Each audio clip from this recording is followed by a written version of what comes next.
Welcome to the Leo. ఒకే రోజు జగన్మోహన్ రెడ్డికి సుప్రీంకోర్టులో రెండు దిమ్మ తిరిగే షాక్లు అయితే తగిలాయి.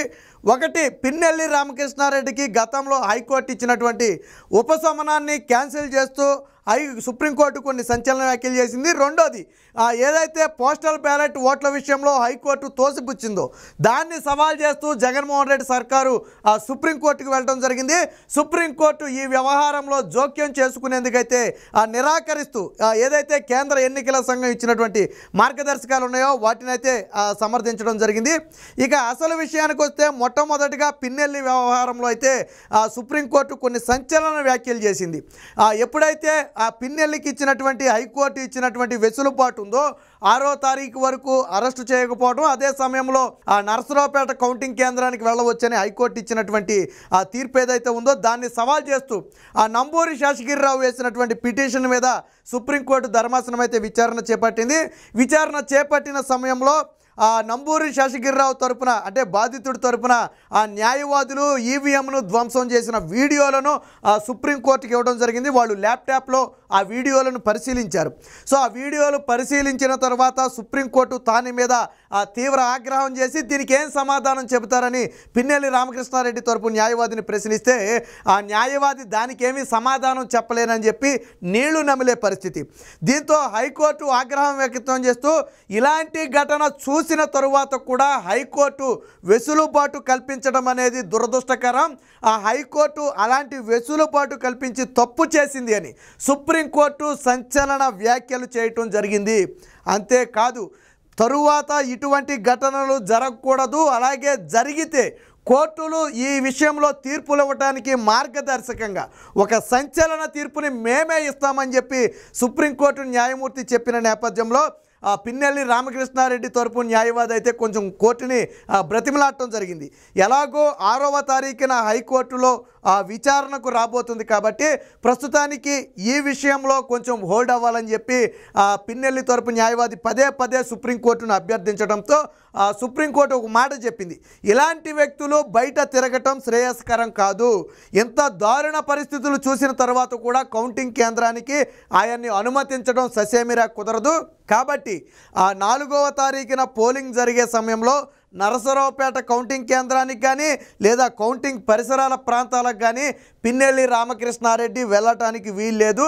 మీరు పిన్నెల్లి రామకృష్ణారెడ్డిని అడిగి మాకు ఏ విషయం చెప్పండి, లేదంటే మేమే ఇప్పుడు ఆర్డర్స్ పాస్ చేస్తామని చెప్పిన నేపథ్యంలో పిన్నెల్లి తరపు న్యాయవాది ఆయన్ను అడగాల్సిన అవసరం లేదు, నాది బాధ్యత, ఆయనను కౌంటింగ్ కేంద్రానికి కానీ ఆ పరిసర ప్రాంతాలకు కానీ వెళ్ళనివ్వను అని చెప్పిన నేపథ్యంలో అలా చెబుతూ అంటే దాన్ని కన్ఫర్మ్ చేస్తూ మాకు ఒక అఫిడవిట్ కూడా దాఖలు చేయాలని చెప్పి కోర్టు అయితే ఆదేశించడం జరిగింది. సో పిన్నెల్లి వ్యవహారంలో సుప్రీంకోర్టు అయితే చాలా సీరియస్ అయింది. ప్రజాస్వామ్యంలో ఇలా ఈవీఎంలు బహిరంగంగానే బద్దలు కొట్టడం, బద్దలు కొట్టిన వ్యక్తి స్వేచ్ఛగా బయట తిరగటం అనేది ప్రజాస్వామ్యానికి ప్రమాదకరం. ఇలాంటి ఘటనలు భవిష్యత్తులో కూడా జరగకూడదు. ఎవరన్నా చేయాలన్నా భయపడే విధంగా మేమైతే తీర్పు ఇవ్వబోతామని చెప్పి సుప్రీంకోర్టు చెప్పడం అనేది ఇప్పుడు సంచలనంగా మారింది. కాకపోతే 6వ తారీఖున విచారణ ఉంది కాబట్టి ఈ మధ్యలో మేము జోక్యం చేసుకోవద్దు అని ఆ న్యాయవాది అభ్యర్థించిన నేపథ్యంలో సుప్రీంకోర్టు అయితే ఆ విషయంలో కొద్దిగా హోల్డ్ అయింది. మొత్తానికి సుప్రీంకోర్టు ఇంటెన్షన్ అయితే అర్థమైంది, ఇది ఖచ్చితంగా తప్పే. చివరికి ఆయన న్యాయవాది ఏం చెప్పాడంటే అవి అఫీషియల్గా విడుదల చేసిన వీడియోలు కాదని సుప్రీంకోర్టుకు సమాధానం చెప్పే ప్రయత్నం చేస్తే సుప్రీంకోర్టు ఆగ్రహం వ్యక్తం చేసింది. అసలు జరిగిన ఘటన నిజమా కాదా, వీడియోలు ఏంటనేది పక్కన పెడదాం, అది ఒరిజినల్ వీడియోనే కదా, జరిగిన ఘటన నిజమే కదా, మరి ఇది ప్రజాస్వామ్యానికి తప్పే కదా అని అడిగి గట్టిగా నిలదీసిన సమయంలో ఆ పిన్నెల్లి తరపు న్యాయవాది నుంచి సమాధానం లేని పరిస్థితి. సో ఇది జగన్మోహన్ రెడ్డికి పిన్నెల్లి వ్యవహారంలో మొట్టమొదటి ఎదురు దెబ్బ తగిలింది. 4వ తారీఖు కౌంటింగ్ కేంద్ర పరిసర ప్రాంతాల్లో కనపడటానికి వీల్లేదు, ఆయన హౌస్ అరెస్టులోనే ఉండాలి, ఎట్టి పరిస్థితుల్లో బయటకు రాకూడదని ఒక ఆర్డర్స్ని అయితే పాస్ చేయడం జరిగింది. ఇక రెండవ ఎదురు దెబ్బ పోస్టల్ బ్యాలెట్ల విషయంలో తగిలింది. ఆల్రెడీ హైకోర్టు స్పష్టంగా చెప్పింది, ఏదైతే కేంద్ర ఎన్నికల సంఘం సంఘం కొన్ని మార్గదర్శకాలు ఇచ్చిందో, అధికారి సంతకం ఉంటే చాలు ఆయన హోదా కానీ నేమ్ కానీ సీల్ కానీ అవసరం లేదని ఏదైతే మార్గదర్శకాలు ఇచ్చిందో దాన్ని హైకోర్టు సమర్థించింది. అయితే దీని మీద హుటాహుటీన సుప్రీంకోర్టుకి అయితే వెళ్ళడం జరిగింది. ఇదే సమయంలో చెవిరెడ్డి మోహిత్ రెడ్డి కూడా చంద్రగిరి నియోజకవర్గంలోని 4 లేదా 5 పోలింగ్ బూతుల్లో మళ్ళీ రీపోలింగ్ నిర్వహించాలని కూడా సుప్రీంకోర్టుకి వెళ్ళడం జరిగింది. సో ఈ రెండింటినీ కూడా సుప్రీంకోర్టు తోసిపుచ్చి కొట్టేసింది. అసలు తాము జోక్యం చేసుకోవడానికి ఇందులో ఎటువంటి అంశం కూడా కనపడటం లేదని చెప్పి ఏదైతే కేంద్ర ఎన్నికల సంఘం ఇచ్చినటువంటి మార్గదర్శకాలు ఉన్నాయో, కేవలం సంతకం ఉంటే చాలు, హోదా కానీ సీల్ కానీ దాని మీద రాయకపోయినా అది చెల్లుబాటు అవుతుందని కేంద్ర ఎన్నికల సంఘం చెప్పిందో దాన్ని సమర్థించింది. అలాగే ఎన్నికల ప్రక్రియ తుది దశలో ఉన్న నేపథ్యంలో తాము జోక్యం చేసుకోబోమని చెబుతూనే హైకోర్టు ఇచ్చినటువంటి తీర్పుని పూర్తిగా సమర్థించింది. కాబట్టి ఏదైతే కేంద్ర ఎన్నికల సంఘం మార్గదర్శకాలు విడుదల చేసిందో ఆ విధంగానే పోస్టల్ బ్యాలెట్ ఓట్లను లెక్కించాల్సి ఉంటుంది. ఇక చెవిరెడ్డి మోహిత్ రెడ్డి కూడా 5 చంద్రగిరి నియోజకవర్గాల్లోని 5 ప్రాంతాల్లో రీపోలింగ్ జరపాలని ఒక పిటిషన్ అయితే దాఖలు చేయడం జరిగింది. సో దాన్ని కూడా తోచిపుట్టింది. ఎందుకంటే ఈ 5 కేంద్రాల్లో కూడా ఎటువంటి అవకతవకలు జరిగినట్టుగా ఆధారాలు లేవు.